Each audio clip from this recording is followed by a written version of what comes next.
You've written the story of Jesse James, of how he lived and died. If you're still in need of something to read, here's the story of Bonnie and Clyde.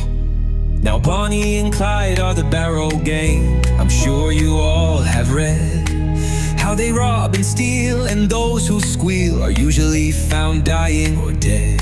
There's lots of untruths to these write-ups. They're not so ruthless as that.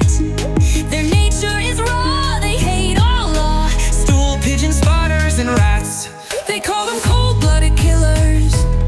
They say they are heartless and mean, but I say this with pride. I once knew Clyde when he was honest and upright and clean.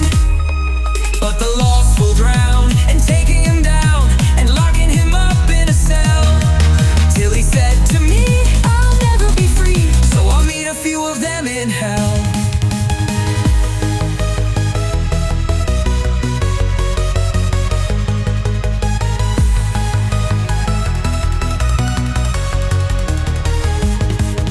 The road was so dimly light, there were no highway signs to guide. But they made up their minds, if all roads were blind, they wouldn't give up till they died. The road gets dimmer and dimmer, sometimes you can hardly see, but it's fight man to man and do all you can, for they know they can never be free. From heartbreak, some people have suffered. From weariness, some people have died.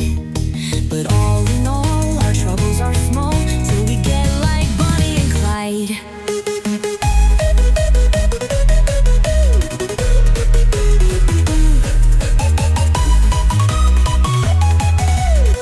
Like Bonnie and Clyde. If a policeman is killed in Dallas and they have no clue or guide, if they can't find a fiend, just wipe the slate clean and hang it on Bonnie and Clyde. There's two crimes committed in America, not accredited to the Barrow mob. They had no hand in the kidnapped a man, nor the Kansas City dip-off job. A newsboy once said to his buddy, I wish old Clyde would get jumped. In these hard times, we'd get a few dimes if 5 or 6 cops would get bumped.